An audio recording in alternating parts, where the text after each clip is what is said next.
Ces derniers jours, vous avez peut-être consommé du foie gras et certains d'entre vous ont probablement favorisé les produits régionaux. La ferme de la Fraserie à Saint-Martin-le-Hébert dans la Manche est l'un des plus gros élevages de canards de Basse-Normandie.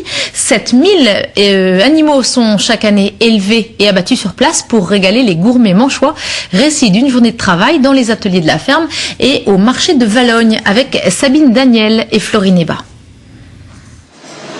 Il est 7 h du matin et tout le monde est déjà à son poste. Les canards, poulets, chapons et pintades de la ferme de la Fraserie ont été abattus il y a peu.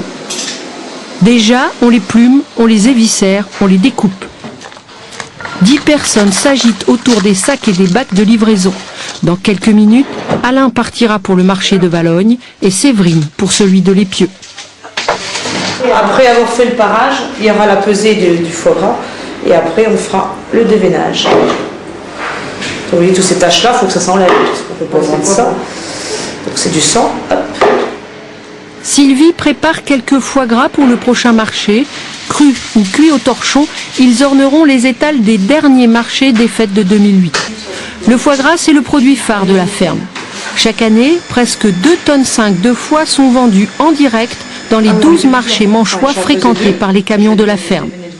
2 tiers des foie gras vendus sont préparés, cuits au torchon, comme on disait autrefois. C'est du bouillon qui est fait avec le fond de canard et on maintient la température à 72 degrés pendant 30 minutes.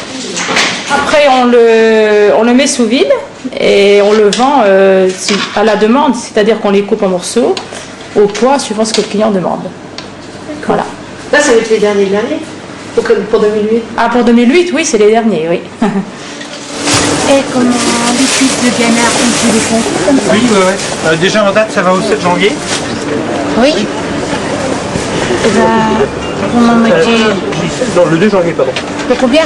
2 janvier, la date. Ouais, bah, j'en prendrai plus tard. Alors, vous êtes là le... Vendredi prochain, je ne serai pas là. Les 2 dernières semaines, ça représente 20% du chiffre d'affaires. Il ne faut pas se louper, là. Non, c'est très stressant. Ouais. Ouais. Vous doublez quasiment l'effectif là-bas Oui,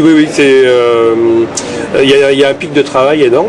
On essaye toujours de niveler le travail tout au long de l'année, mais les 2 dernières semaines, il y a les oies, il y a les chapons, il y a les poulets, et il y a des commandes, il y a des centaines de commandes qu'il faut préparer.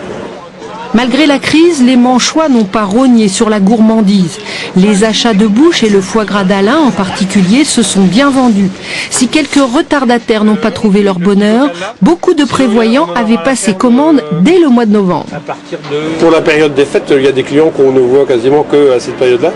Il y a tous nos clients habituels qu'on voit tout au long de l'année, plus une clientèle qu'on ne voit qu'à ce moment-là.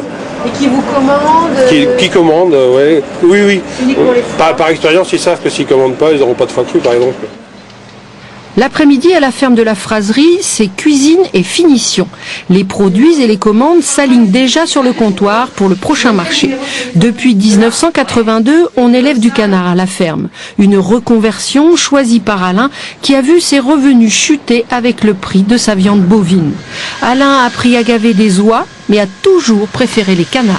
Au fil des années, on s'est aperçu que les clients préféraient plutôt le foie gras de canard. Et donc on a changé, enfin on a fait les deux en même temps, et puis petit à petit on a arrêté le foie gras d'oie. De toute façon moi j'aimais pas gaver les oies déjà, donc voilà, maintenant on fait plus que du foie gras de canard et on fait des fraises et des haricots verts. 200 canards sont encore au gavage, sous l'œil attentif de leurs soigneurs. Bon, en fait ici on gave toute l'année. Dès janvier on gave, mais bon on gave progressivement, on n'en fait pas beaucoup, on en fait à peu près 80 par semaine au début là. Pour finir à 260 par semaine au moment de la Noël. Quoi. Donc là, après, quand ceux-là vont être partis, ce sont les derniers. Oui. Comment ça se passe? Après, on nettoie tout, désinfecte tout et on prend un peu de vacances quand même. Les vacances seront bien méritées par toute l'équipe de la ferme de la Fraserie. Dès le 15 janvier, les bacs de gavage seront occupés par de nouveaux locataires.